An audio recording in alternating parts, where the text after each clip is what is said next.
Affairs here at the Middle East Institute. Israel is at a game-changing moment. We have our most right-wing government ever. It is including far-right politicians that were seen as illegitimate only a couple of years ago. They are in key influential positions, and they are advancing legislation and policies that are shattering our democracy. In response, over the last 2 months, we are witnessing a pro-democracy protest movement emerging in Israel. Week after week, it is increasing in numbers. It is increasing in the scope of action it takes, and it is increasing in the types of protests and resistance that it is doing and conveying. Yesterday night, as the Knesset, as our parliament was voting on the first part of the judicial reform advanced by the government, thousands of Israelis were encircling the Knesset with Israeli flags, protesting. At this webinar, we'll try to get a glimpse into what is happening on the ground in Israel. We'll try to understand this pro-democracy protest movement, its importance, and the international dimension of its work. We are lucky to have 4 exceptional speakers with us. Noah Landau, Deputy Editor-in-Chief of Haaretz newspaper. Nitzan Horowitz, journalist and politician, former member of the Knesset, former head of Meretz, former Minister of Health. Sally Abed, member of the national leadership of Standing Together, a Jewish Arab grassroots movement. And Daniel Sheikh, former diplomat, ambassador to France, board member at Mitvim, the Israeli Institute for Regional Foreign Policies. Together, we will discuss issues related to the role of parliamentarians, journalists, former diplomats, Arab citizens, grassroots movements, and more. We will also try to understand what Israel's friends in the world can do in order to help us safeguard our democracy. Thank you, everyone, for joining.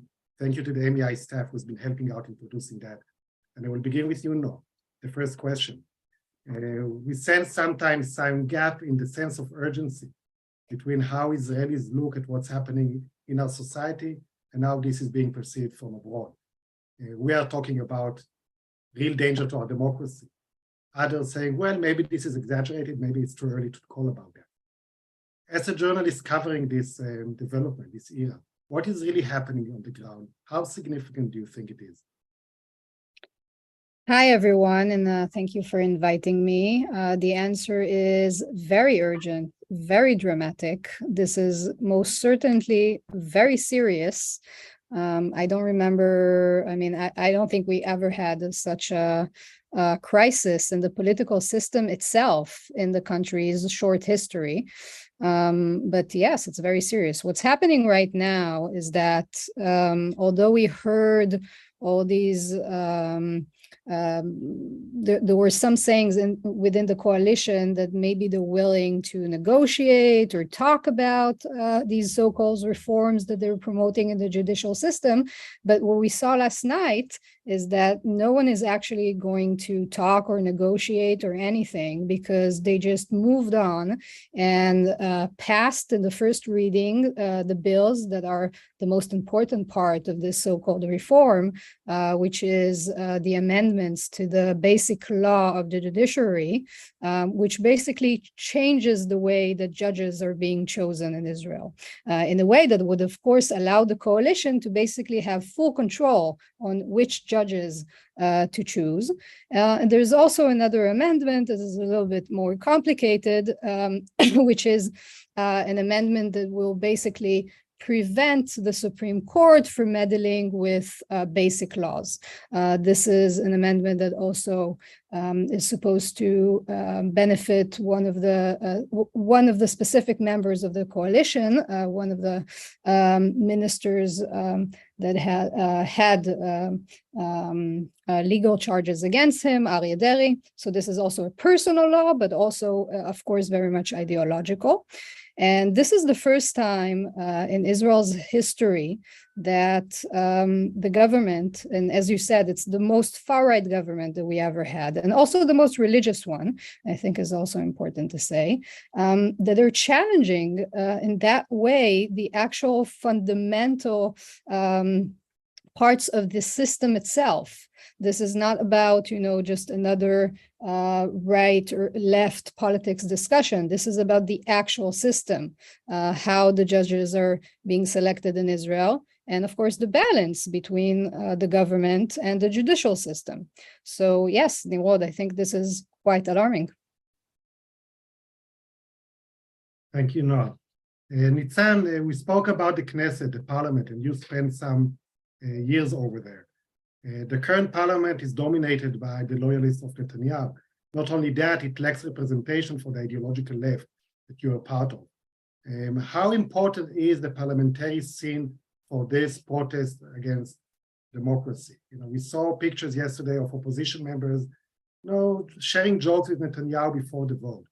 What is the importance of the parliament, and what could be done more generally in order to have more representation for Israel's left wing in the next parliament? Well, first of all, good morning. Parliament is extremely important. First of all, we have to understand that this is the most grave crisis in the history of Israel. Now, this year, Israel is going to celebrate 75 years of independence, and we never had such a crisis that threatens the essence, the core essence of Israel as a democratic nation. This is what's happening now. Now, it's all going, the scene is concentrated in parliament.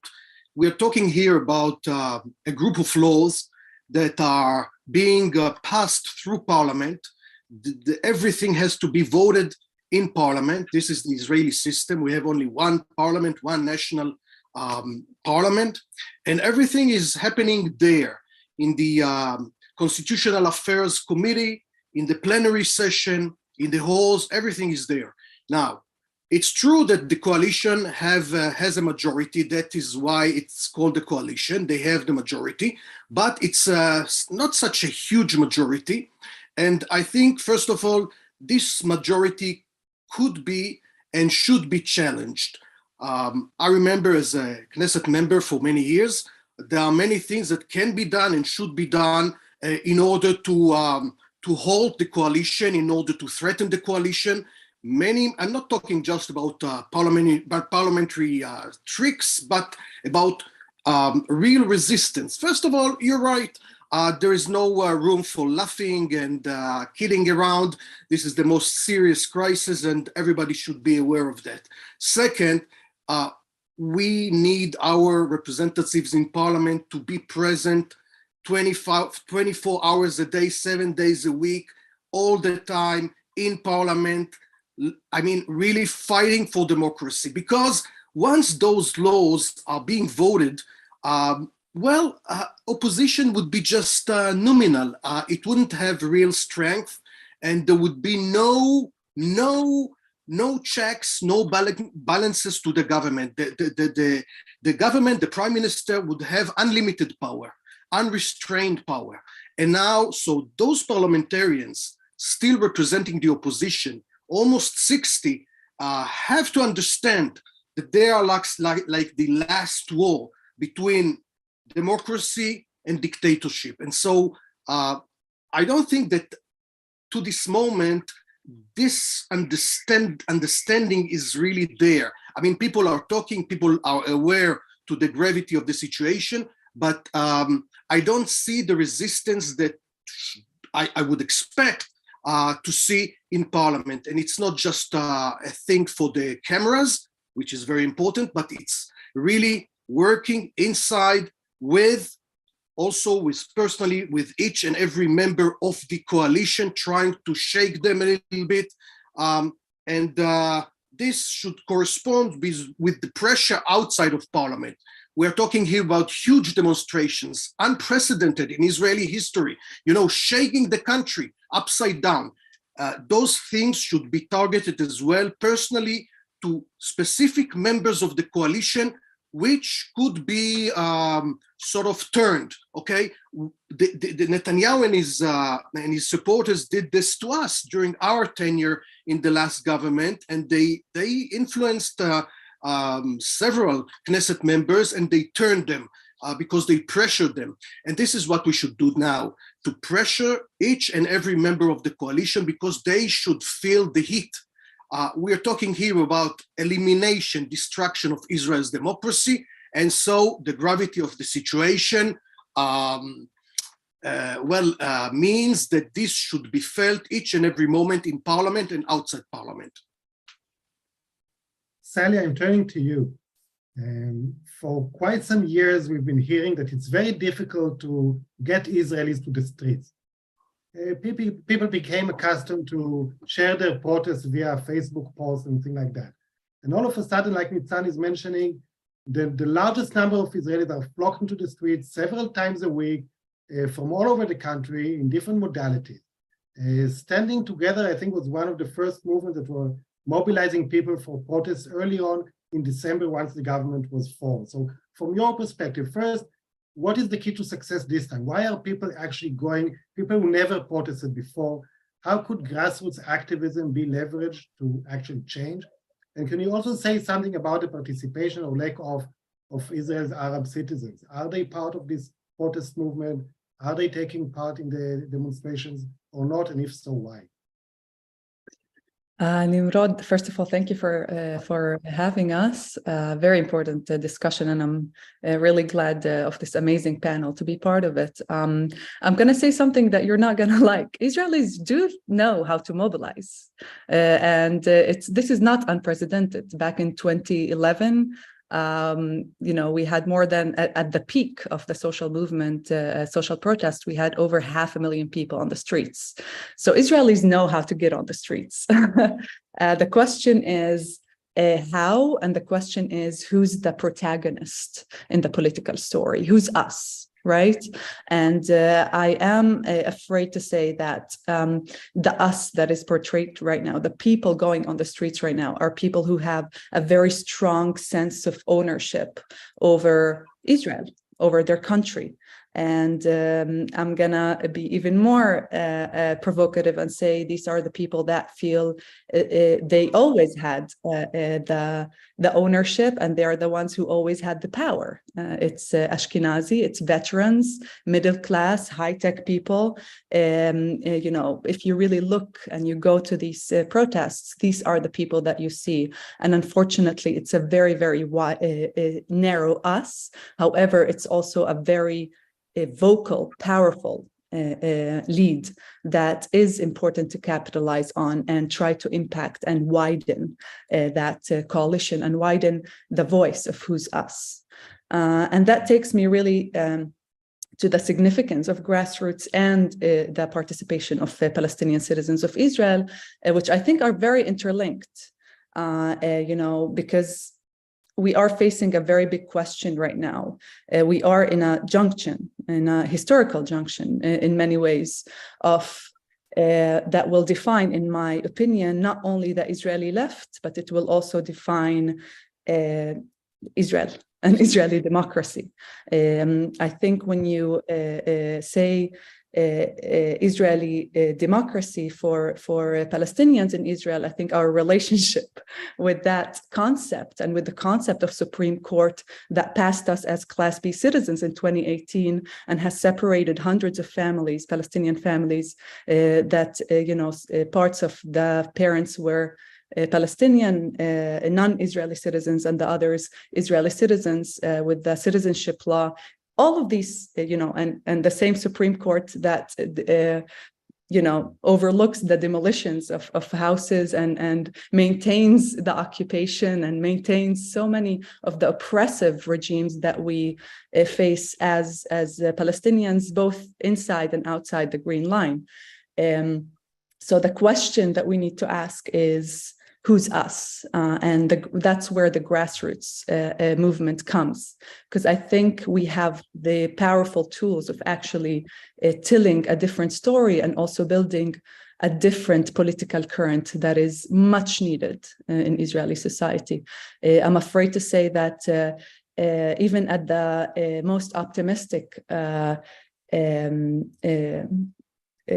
anticipation or projections of these protests, and where this government doesn't last for long, I'm afraid that if we don't build an alternative left that is not only Jewish Arab with the instrumental partnership, the conditional partnership that has been posed to Palestinians in Israel from the left, we will go back to this exact point in no time, unfortunately. So my question is, it's two questions of grassroots and Arabs. Who's the political story? And that's our story to tell. Who's the political protagonist? Who's the us? And two is mobilization is not enough. We need to organize people. We need to absorb this energy into more sustainable organizational infrastructure that will be able to compete with the right. The right didn't just magically become in power, and all these illegitimate, once very marginalized, radical, lunatic groups has become in power and have been becoming increasingly more normalized in Israeli society. They did that because they competed with a very powerful story, and I'm afraid in a quiet, empty field without a goalie. And I recognize I don't intend to say that as, obviously I understand the value of the Israeli left so far, but we definitely are in dire need of a new political story that includes Palestinians, but also includes the Israeli economic and social peripheries, which are currently the basis of this government. And we can't do that without progressive social justice issues that connect it with the occupation and connect it with, what is the interest of the Israeli public as a new majority in Israeli public that is currently not being served and not being, part of the interests of this new government. Thank you, Daniel. Until now, we spoke mostly about domestic affairs, but what's happening in Israel, as we are doing actually now, has implication on the international arena, and we gradually are hearing more and more people from abroad speaking up, relating to what is happening inside Israel. So how do you see the international and diplomatic implications of what's happening now domestically on Israel's foreign policy, and how do you assess the responses until now by countries which are kind of the liberal democratic beacons that Israelis are looking up to, whether it's the US, France, Germany? What are we seeing until now happening on the diplomatic front? Well, you might begin by asking what is the difference between domestic and foreign policy in Israel? And I would argue that they're always intermingled. But let me put it this way. Israel was, through its declaration of independence, was sort of born as a democracy. Add to that the echoes of the Holocaust that had occurred just a few years before the establishment of Israel. And Israel enjoyed sort of a fast-tracked entry into the club of liberal democracies around the world. And all through its existence, and I as a diplomat and all my colleagues will confirm that the membership in this club was not just a sort of a PR asset, an image asset, but a truly strategic issue, a strategic asset for Israel. To begin with, Israel, the fact that we are a country living in an ongoing state of war and within a conflict that is, how should I put it mildly, creates a lot of controversy in the international community, makes us an unusual member of this club, and also a more vulnerable one. Israel needs strong strategic partners for its security. It needs strong economic partners in order to thrive and grow its advanced technological economy. It needs sort of a diplomatic umbrella in many instances that will sort of play down the international pressures that might be on it.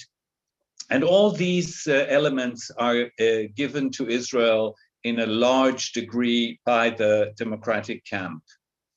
So countries like Hungary and Poland were pushed to the sidelines of this club for precisely the reforms or similar reforms, quite similar reforms in the judiciary, weakening the judiciary branch and weakening the checks and balances.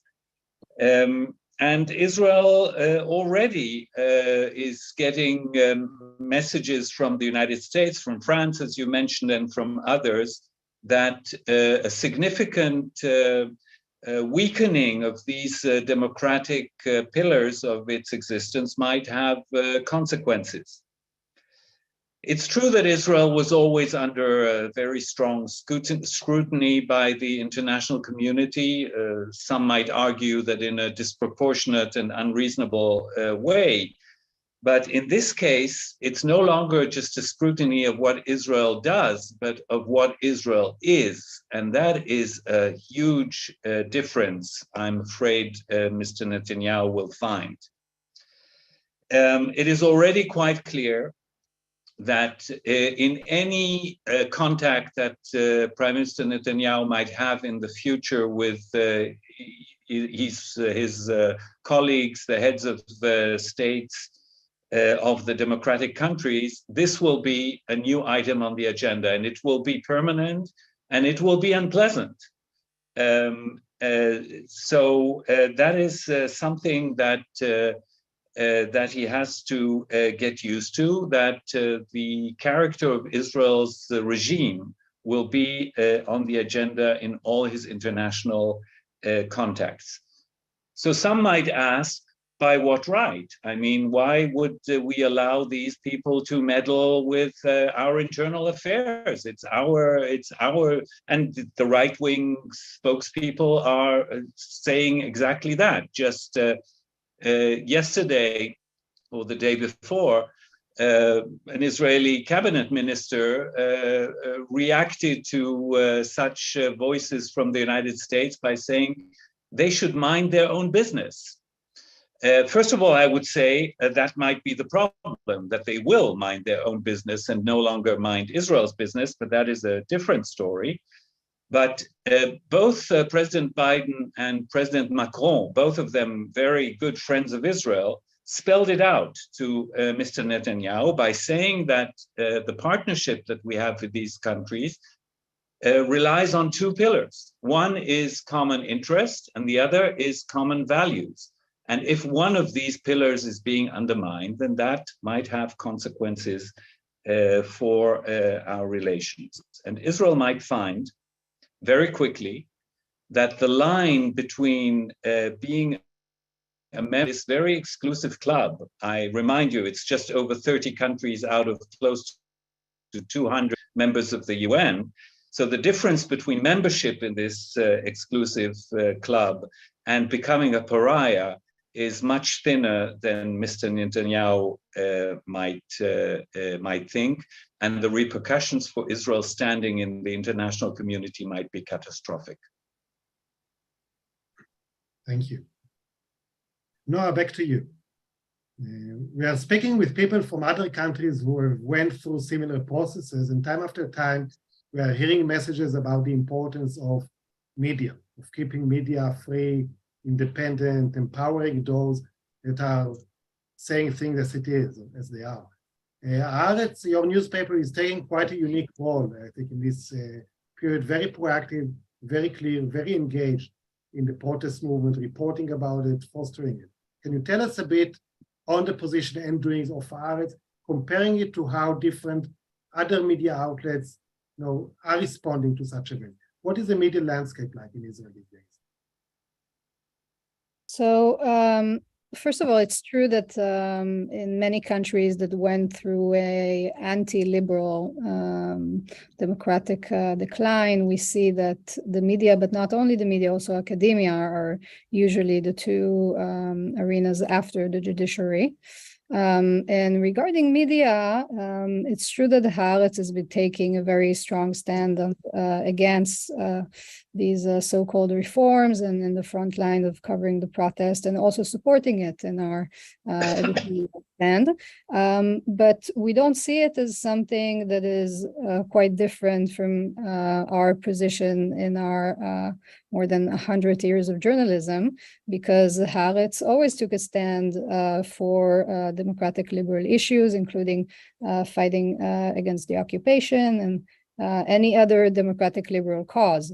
So for us, it's just a very natural continuation of our own journalistic line along those years. It's true that this moment is more dramatic because we're defending, as I say, the foundations of that actual idea and the establishments that are safeguarding it. So it's much more dramatic in that sense, but it's a very natural continuation of our just regular journalistic point of view. I think that in terms of other media, not that, of course, I think that the Haaretz is unique in the Israeli landscape, but I think that in this case, probably not that different, because I just saw this morning other newspapers, actually have them right next to me. If anyone is interested in how other newspapers in Israel look like, we see that today, for example, a mainstream newspaper used the word judiciary overall, which is or coup, which is the way that we described it in the Haaretz, and now I suddenly see that it's becoming mainstream. We see another newspaper that's usually identified more with the right wing, or used to be identified with Netanyahu, which is Israel Hayom, and they're not so much. They don't really support this so-called reform as well. If I look at the mainstream television channels, I also think that, generally speaking, I think there's only one major news channel, which is Channel 14, the wannabe Fox News of Israel, that's bluntly supporting the government's plans. So I think most of the other medias in Israel are quite aware of how significant this is, even if,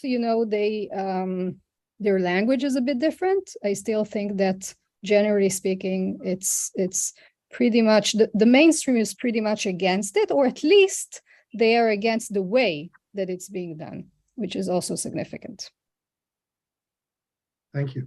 We're moving from the media to the municipal level.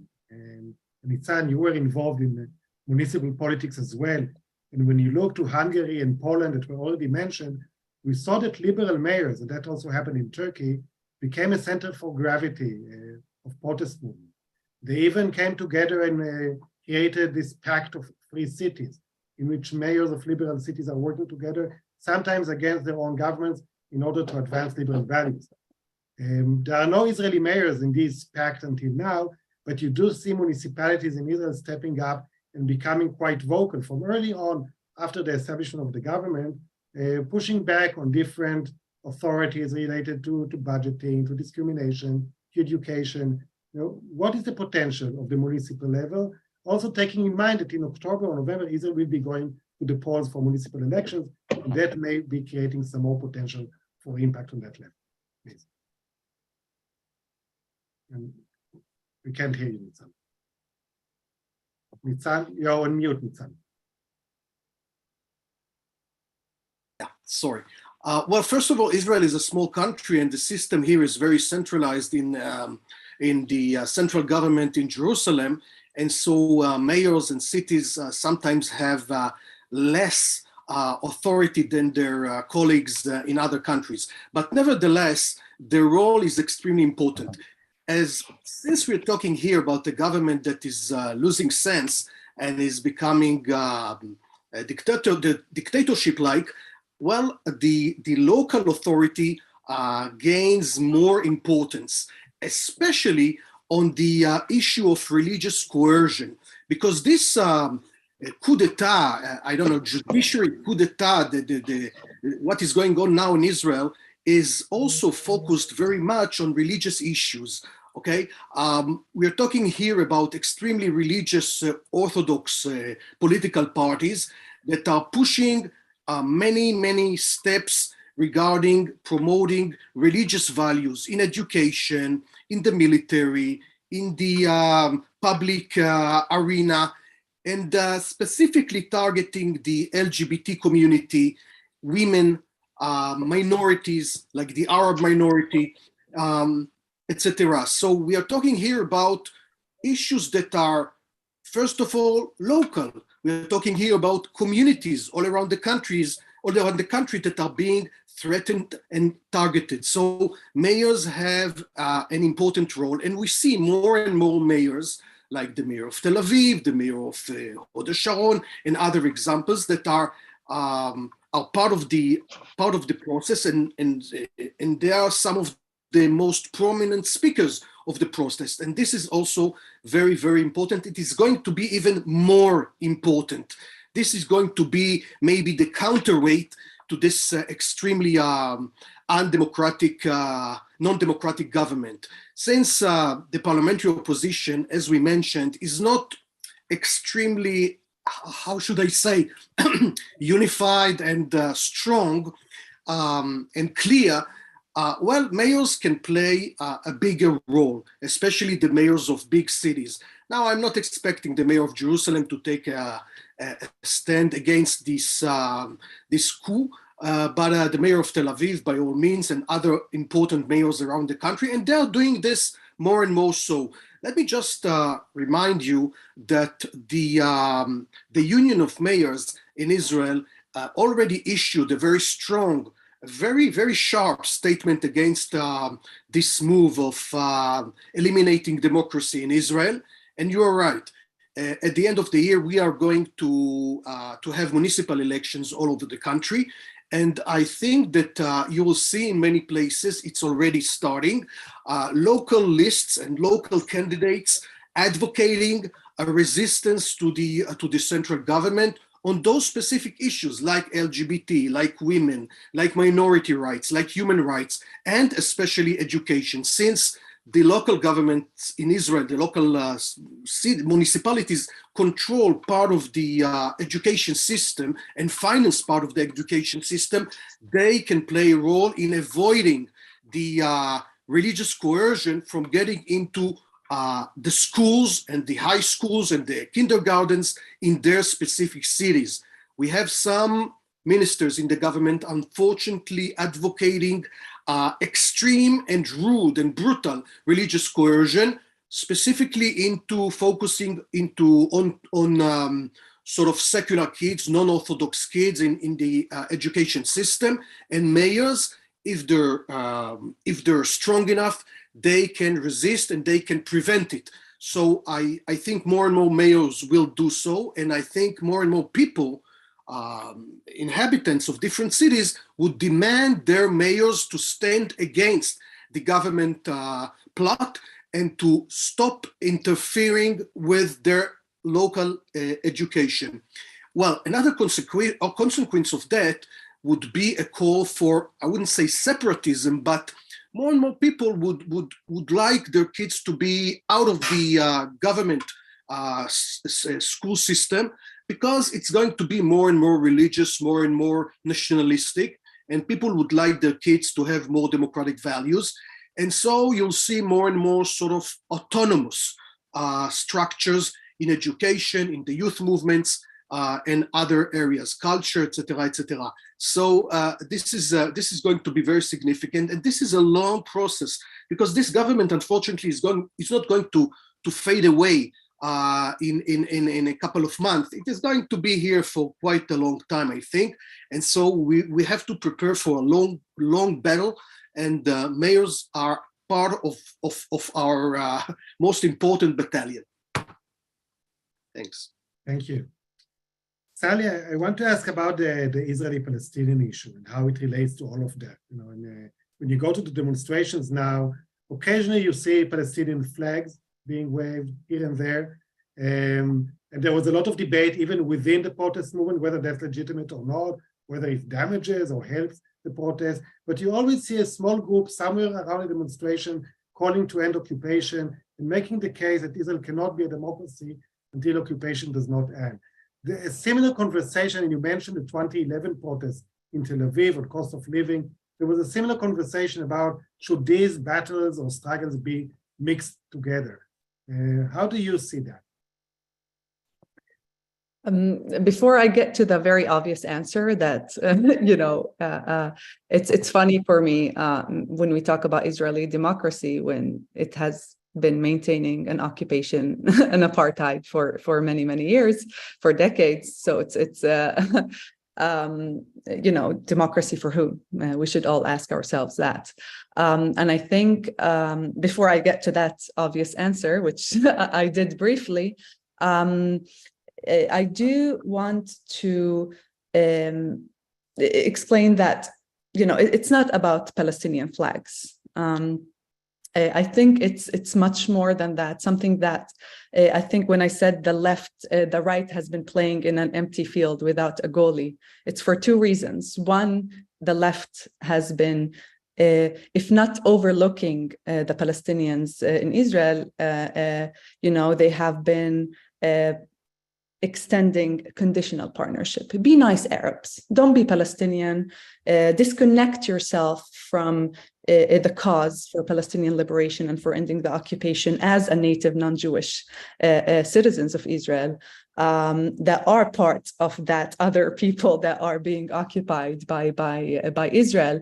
So disconnect yourself from that. I don't think the Israeli left, Nitzan, including you, unfortunately, have the tools to even discuss that, in your politics. That's one.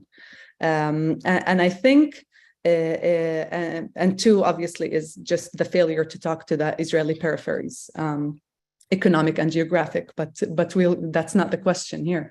I do think that if we are, and that's why I said this is a junction that will define not only the Israeli left, but Israeli democracy. I think if we're not courageous enough to navigate that complexity, and I'm not saying it's easy, I really don't have the answer. If we're not able to discuss how me as an Israeli citizen and also a Palestinian can actually have an active part in a real equal partnership, not one that is instrumental, that saves, that tries to save Israeli elections and the Israeli left during elections, and not the one that is trying, that they want us to save democracy by going and protesting in Tel Aviv, but actual partnership that understands that we have, first of all, very shared interests. Most of our interests are shared, but we also have our own unique voice and our own unique history and our own unique injustices that we're facing, that are the foundations of lack of democracy in Israel. And I want to reiterate again, I think even if we dodge the bullet of this new government, in the best case scenario, if we don't change fundamentally the Israeli left and the kind of partnerships that we built here, and by left, I don't mean just Jewish Arab left, again, I mean a much wider left that talks to the people and doesn't talk just about religious liberties and doesn't talk about liberal issues of LGBTQ and of women, which are extremely important for me personally, honestly, as a woman, and a sister, and a friend of so many of the LGBTQ community. But I'm also understand how to engage these people through affordable housing and minimum wage and social justice issues. People who can't finish the month cannot relate to anything that has to do with democracy and with Supreme Court. And we need to understand that. We need to build a different kind of politics. And people cannot also talk about ending the occupation and Palestinian liberation without talking to Israeli people and talking to their real day-to-day interests, as well as their real interest in ending the occupation and peace beyond Jewish solidarity. I can't go to an Ethiopian Jewish person who is, let's be honest, statistically now is within the base of this new current government. I can't come and tell him, liberate me as Palestinian, or come and work towards, I need your solidarity for civil equality, when they, he's facing police brutality, he's facing house evictions or really, really high suffocating, rents. And I understand and now you're telling me, why is this Palestinian talking about Ethiopians and about minority rights in Israel? I'm saying that because it's extremely important to understand that in order to win over this government, we need to create a conflict between its base and the leadership. We need to do that. We also need to understand that without acknowledging and encompassing our Palestinian narrative within Israel as part of the new left, we will always come back to this point, even if we dodge this bullet this time. One of the characteristics of this protest movement is that it's not emerging through the big institutional civil society organization, at least in first. When it began, it was clustering of people around their immediate groupings, whether it's local or professional. So all kind of professional people began to work within their professional domains. And Danny, I'm asking you about diplomats, because one of the things we saw within that phenomena is former ambassadors, and there were letters signed by more than 100 retired diplomats and ambassadors speaking up as diplomats. Can you tell us a bit about that as an example of how other professional groupings are working, and specifically, could diplomats be agents of change in Israel, taking into account that they never left a mark, at least until now, on Israeli politics and government? So is this going to change this? I can and I will, but before I do that, I do have to say a word about what Noah Landau said earlier. It's true that there are no real important media organizations in Israel who support the reform outright. But Haaretz does have a very unique position in this. It took a leadership position, not just because the mainstream media, without supporting the government, it sort of takes trying to take a balanced approach. And I think what Haaretz did, taking an active role in this, is more than commendable. Now, it's true what you're saying, Nimrod, that Israeli civil society actually mobilized very quickly. It's also important to say that there is very little support in Israeli public opinion for the reform as it stands now. Polls show a support that goes between 25 and 30%. So clearly, this goes across the political spectrum and includes, the opposition includes many, many voters of the Israeli right. So there were many groupings organizing themselves, often by professional expertise, economists, high-tech people, security experts, doctors, jurists, etc., and yes, diplomats too. A first core group, I was among them with a few friends, started speaking up, nearly immediately after the formation of this government, and publicizing our opinions in issues that concern our area of expertise. We did this not so much as a political opposition, but as voicing our professional specialty and our expertise. And we published a couple of open letters to the Prime Minister. Some of us write in articles in the media. We interview in various local and international media, and basically we are warning of the repercussions that this judicial coup d'état or political coup d'état might have on Israel's international standing and international relations.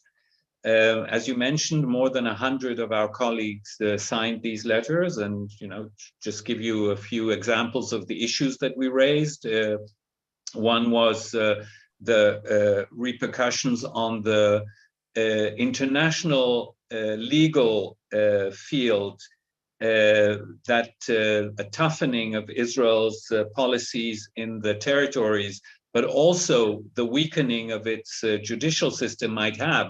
For example, on this process that was launched a few months ago in the International Court of Justice, that was asked by the UN to form an opinion about the nature of Israel's occupation in the West Bank currently. So this happened without any relation to the new government, but clearly it's our conviction that the way that the policies of this government will play out will have an influence on the process that these legal experts will have and on the outcome.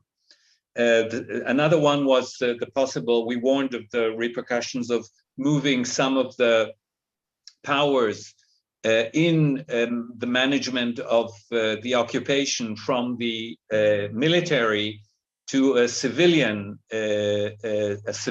framework run by Minister Bezalel Smotrich, which might send a message to the international community that this is becoming a de facto annexation, long-term, nothing temporary about it. And even on an issue that should be such a natural thing for Israel to sign, like the Council of Europe's Convention on combating violence against women and domestic violence, known as the Istanbul Convention. What would be more natural than to join this? But it turns out that within the coalition agreements between the parties, this was excluded because there is a lobby within these negotiations that, for reasons that concern their opposition to immigration, they fear that this convention might have repercussions on that. So it will be excluded and Israel will not be a signatory. And these are the kinds of things that we will continue to voice. And we sort of organize now as a more long-term organization that is called the Foreign Policy Forum. And we plan to be a voice that will speak up anytime that we think that harm is being done to Israel's diplomatic relations, because we have them, they're important to us. Before we take a couple of questions from the audience, I have one last question, similar question to all of you, because recently I attended a couple of roundtables held by former Israeli politicians who are part of the pro-democracy camp, very vocal in Israel, but when they were asked by audiences in Washington, what do you want the US to do? All of them have like an identical reply that it's not our role to tell the US what to do. We look domestically. But people who are watching us now, some of them may want to help, some of them may want to do something, some of them are thinking, what should the international community do? So do you have some suggestions for people in the international community that care about Israel or its democracy and want to do something constructive? What can they do? No, please. Well, the easiest thing for me to say is always, stay informed, read Haaretz, subscribe, that's great. But the maybe not so easy thing to say is that I think this question always sounds different when we talk about Israel and Palestine. Because if we think about the war in Ukraine, for example, no one was thinking, should the international community intervene? Is it really something that we should get involved with, voice our opinion and be active civilly in front of what's happening between Russia and the Ukraine? No, I mean, this is something that is, to anyone who's a citizen of the world involved and cares, of course, doing the basic things such as, voicing an opinion, lobbying, demonstrating, even, being even more active in lobbying and suggesting, whatever your representatives should do is something that sounds very natural when we talk about something like the war in Europe. but not when we talk about Israel and Palestine. And I think it's actually the same. If people really care about what's happening in our region, if they care about liberal values, and I think, by the way, I saw that someone is saying in the QA, I don't remember who exactly, but there's a question in the Q&A about why didn't we respond to what Sally said. I didn't respond to what Sally said because I think she's right. And I mean, I agree with everything she said. And I think that if people really care about what's happening in Israel and Palestine, and not just regarding democracy for Jews, but also democracy for Palestinians, then they should be active the way they should be in every other issue around the world that they care about. Thank you. Nitzan, please. First of all, concretely speaking, I think this battle will be determined here in Israel. I mean, there is already some international involvement, and we had some international involvement in the past, but nobody should have the illusion that this thing would be, I don't know, won in Washington or in Paris. I mean, I hear some people hoping, and I understand it, and I'm maybe part of it, that calling for the world to intervene, to stop Netanyahu. Well, yeah, sure, but I honestly think that we should, first of all, take advantage of the tools that we have here. And we do have some tools still. Maybe in the future we would have less, but we still have free media. We can still demonstrate. We can still have parliamentary representation. We can have local authority, as I mentioned before. We have civil protest, which is very strong now, and this should be we should be focused on that. Now, as for international players, well, I definitely think, and I call upon all friends of Israel, wherever they are, to pressure the Israeli government, and I say it very clearly, pressure the Israeli government, put pressure on Israel to prevent the destruction of democracy.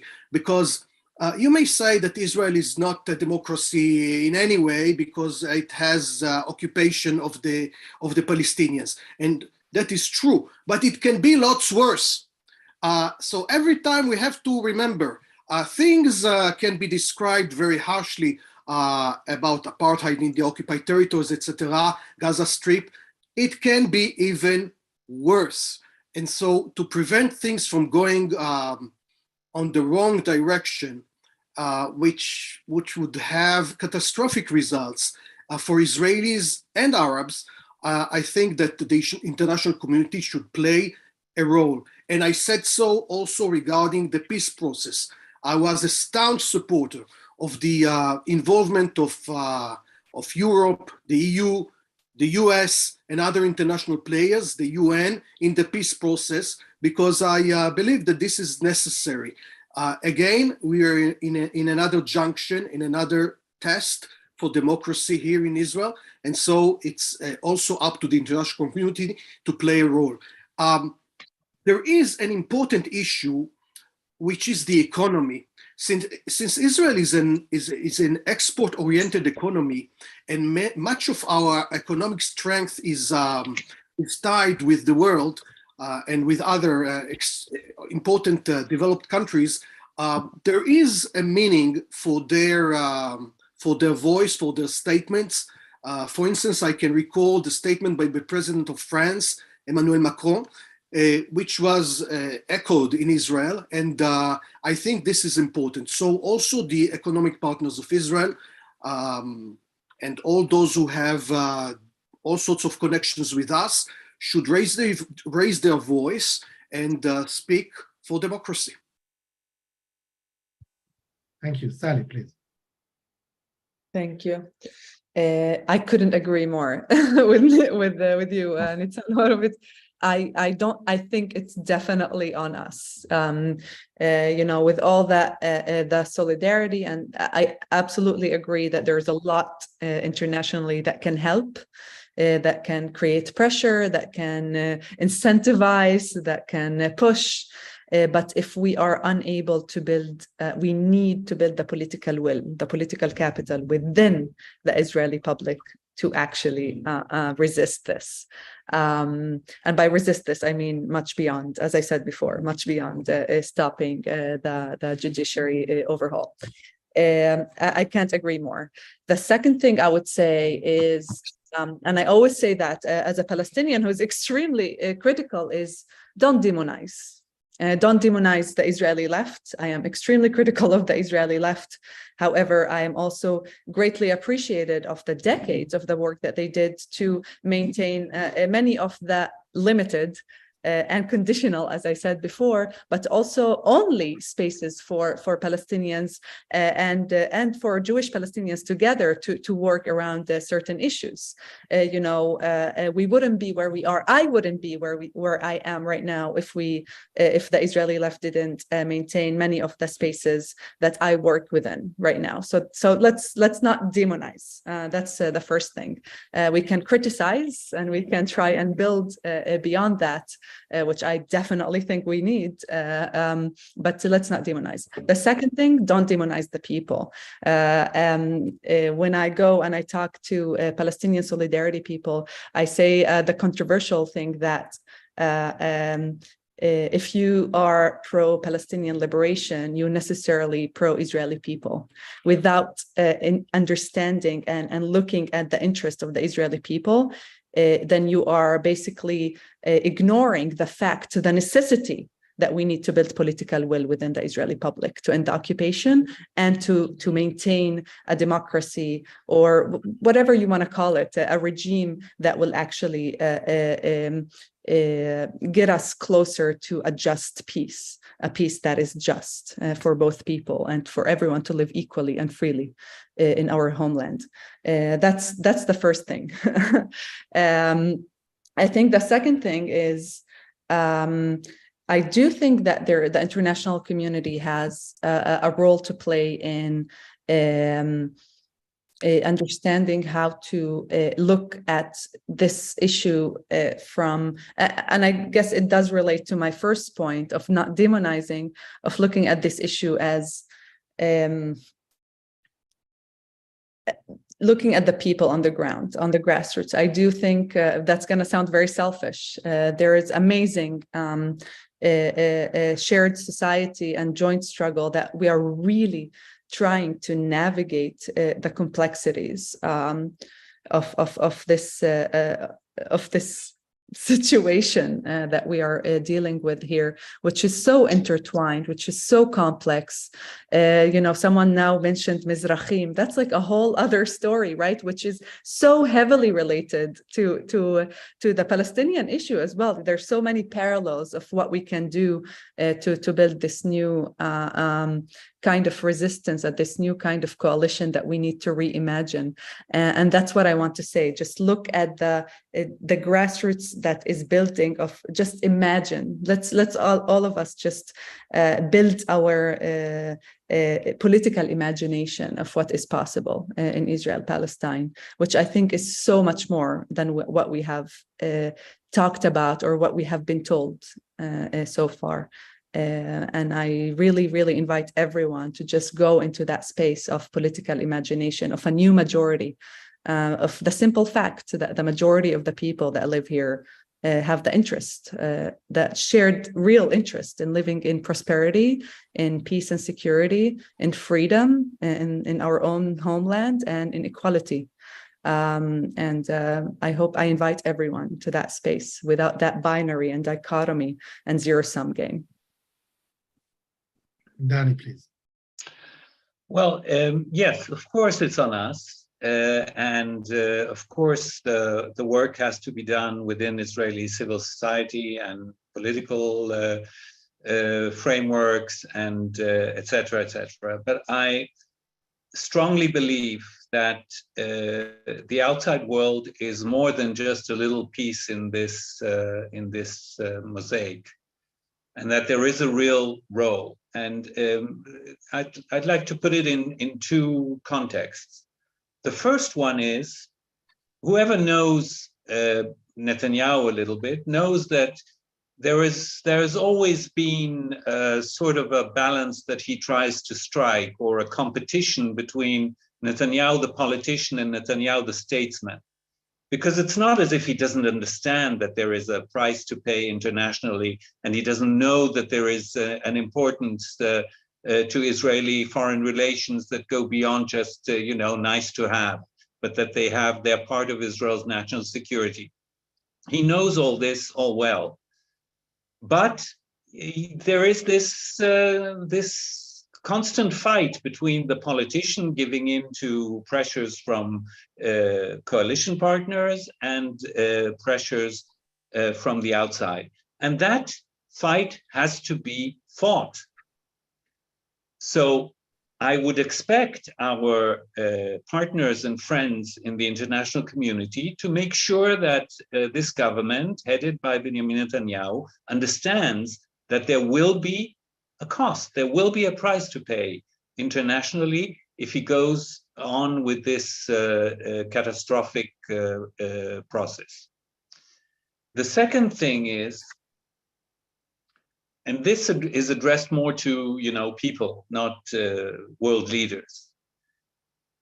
I don't want to dwell on people who don't really like Israel to begin with, because clearly they will take advantage of this situation and like us even less. I'm more interested in people who love Israel, people who care about Israel. So if you care about Israel, then show it by caring about how Israel looks.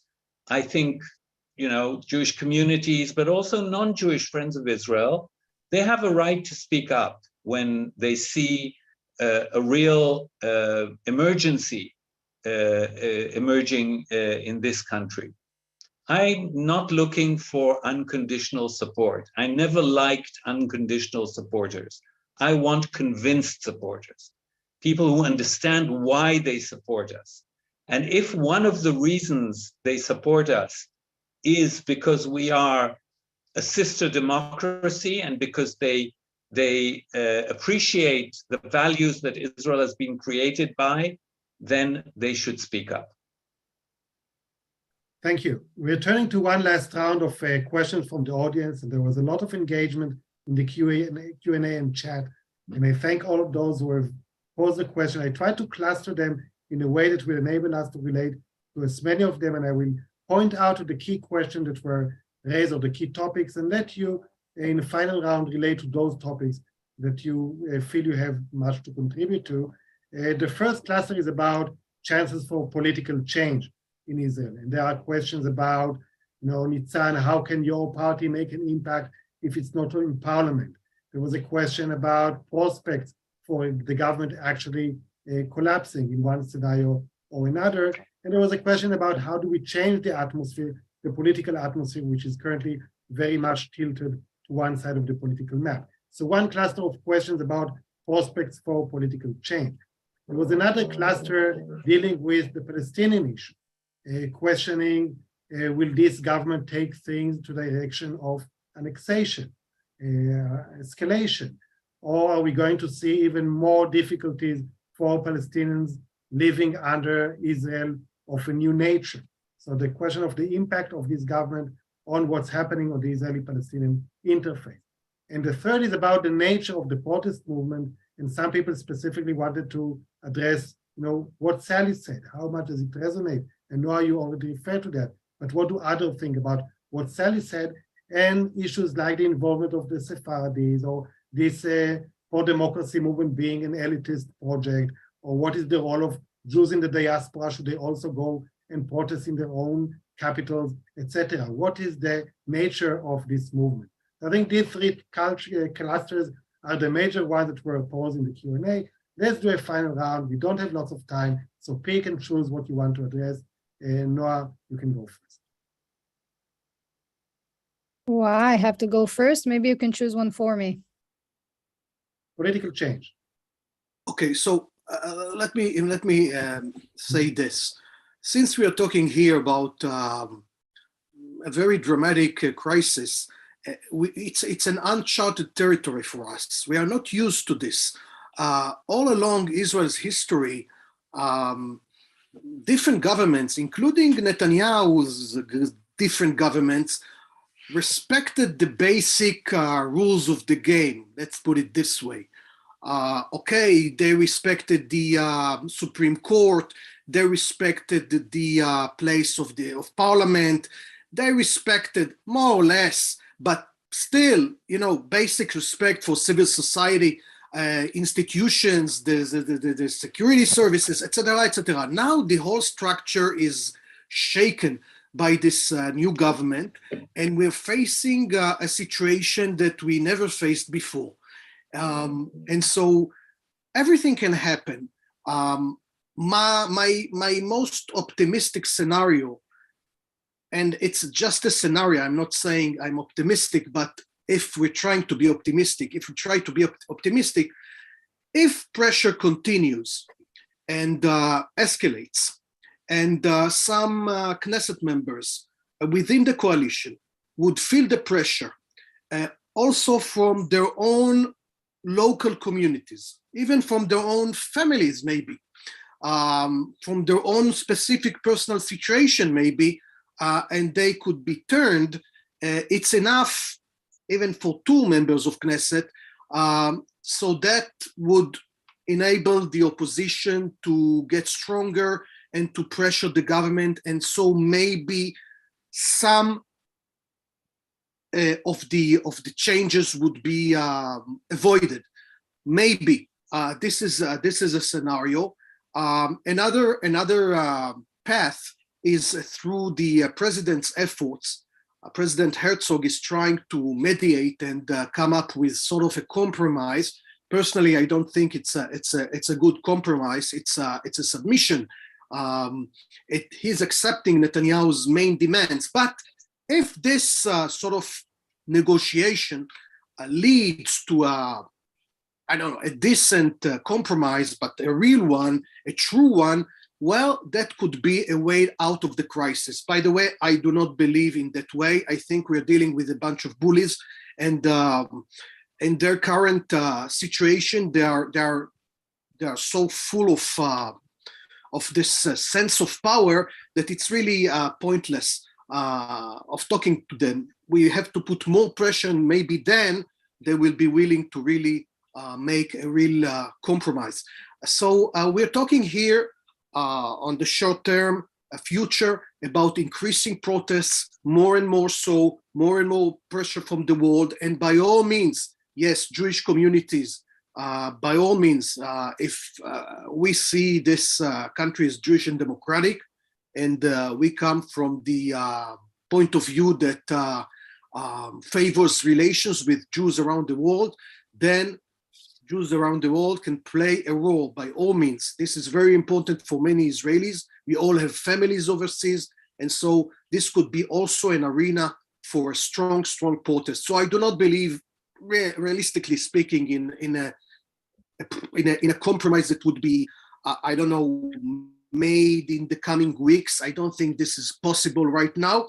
Maybe after the protest gains more strength, maybe then in a few months we can talk about some sort of a way out of it. But this is only the optimistic scenario. Pessimistic scenario, you can all you know what is the pessimistic scenario. You know this very well. So that's it. We have to fight. That's what we have to do. Yeah, and optimism is important. Yeah. Final words, Sally. I see that Danny is already in a pessimistic situation there. Yeah. יושב בחושך. I'll try and answer some of them.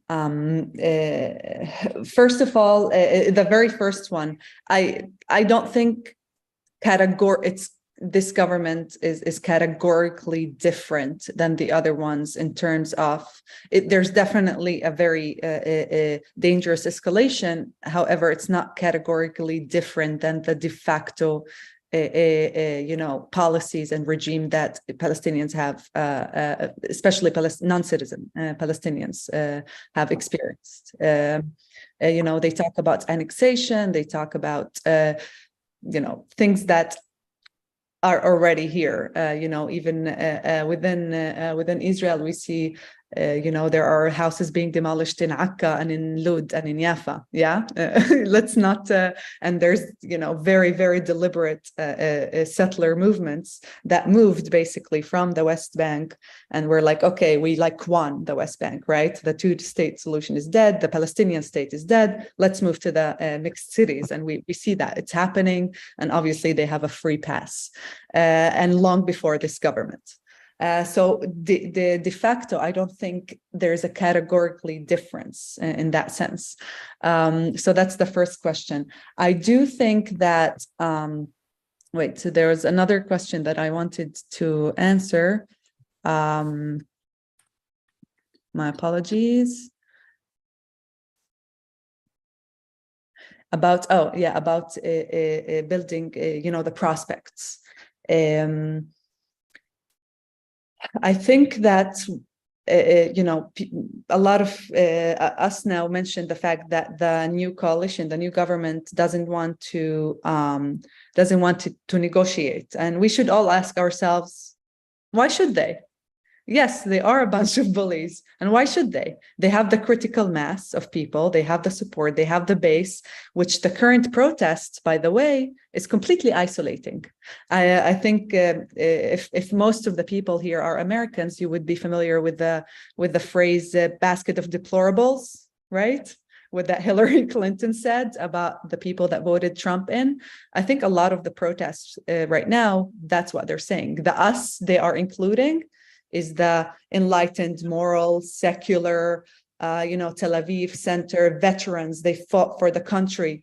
What wars did you fight? I ask myself as a Palestinian. You're isolating essentially 40% of the opposition, which is 20% Palestinians, 20 out of 50, that's 40, simple math. And you're isolating 50% of the people, which are the base of this government.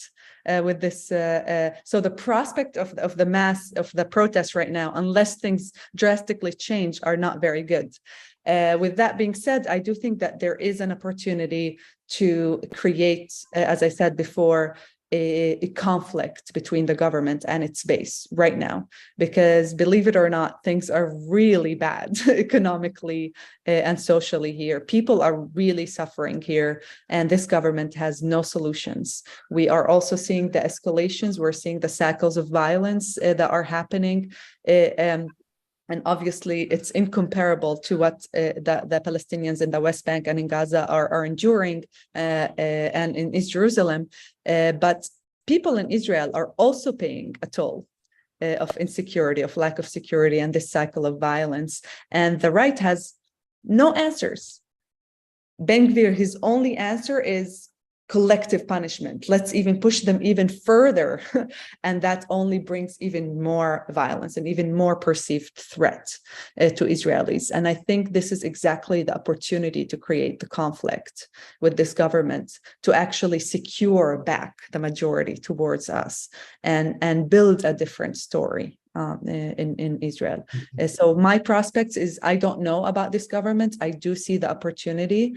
And I do know that, thank God, standing together is there, and it is my political home. It is a movement that is trying to build that political home for the majority of people, to build a new majority in Israel. So from that hat and from that point of view, I do see very optimistic prospects of opportunity. Maybe not in the next 4 years, but definitely in the upcoming years. Thank you. Danny and Noah, short remarks. We're about to close. Danny. Yeah, so I'll just 2 quick points. On the political prospects, generally speaking, anyone trying to make predictions about Israeli politics is a nutcase, crazy. It's an impossible exercise. But I'd like to say one thing. I know that the Israeli left is very busy with the protest movement, as I am, but in the background, it's very, very important to use this time to rebuild itself, because not everybody knows but the popular vote is much closer than the result in the Knesset, for reasons that we won't try to explain now. But if we want the result in the next election to reflect the popular vote better, then the Israeli left needs to reorganize. And the second point about the Palestinian issue, I don't believe there will be annexation. I actually think that this is going to be maybe the demise of this government, much more than the judicial reform, because if the extreme right continues to pressure the prime minister to toughen the situation in Palestine, to accelerate building in settlements, and on the other hand, the international community and the Israeli left will pressure in the other side, I think that might be the potential breaking point. And the worst thing that can happen to us is if these bullies suddenly become reasonable. Thank you. Noah? I think the most problematic scenario now would be a situation where, like Nitzan said, there's a compromise that's not actually a compromise. There will be a so-called compromise that will actually kind of kosherize the same idea, but with a perspective that now it's been accepted by a wider camp. So basically, if there will be, you know, the more or less the same plan, like for example, if they want to change the committee that is choosing the judges, and still, you know, they'll have a smaller majority for the coalition within this committee, but the coalition will still choose effectively the judges, then, you know, this compromise just will be seen as, you know, giving legitimization for this judicial overall, while actually it will have the same impact. So that I think is the most risky thing right now. I mean, before if there'll be any kind of effort to relaunch the negotiations that the president is offering, that's a risk. I mean, of course, I think it's even more problematic than this judiciary overall is a judiciary overall that has been accepted by a wider camp. There needs to be a stronger position, even if in the end it does pass, and I'm less optimistic than some of the people here. If it does pass, then, you know, we'll have a lot of smaller battles to fight, and it will be very, very long. And I hope that, as Sally says, we can build a stronger camp out of this crisis, but it will take a lot of time. And there will be a lot of smaller battles along the way. So I think it's important to still show, first of all, to ourselves, but also the world, that we weren't, you know, quiet about it, that it wasn't easy to pass these steps, and that we're still fighting it, and it wasn't accepted, you know, by the opposition. There were some people in Israel that said that yesterday in the Knesset, the opposition shouldn't have voted at all, you know, that it should be for the sake of history, for the sake of the world, for the sake of ourselves. It should be, you know, a statement that the coalition is doing all of this by itself. There are even more and more voices calling the Israeli opposition to resign, just, you know, to for all the Knesset members from the opposition to just quit. I don't know what will happen. I mean, this would be a massive, of course, political crisis, but at least it will be a very strong statement that they're not a part of this game. Danny, Sally, Nitzan, and Noah, thank you so much for first the work that you are doing in Israel to promote our democracy, and also for being here and sharing your insights and expertise with our audience. I think some of the commonalities that Israel is facing a new experience that we didn't face in the past, that it's difficult to predict where it's going, but it's clear that it's going to be long, that it's upon us domestically to bring the change, but that international partnerships can help on that road, that then even there are some opportunities in the long term that can come out of this difficult situation. So thank you all, and thank you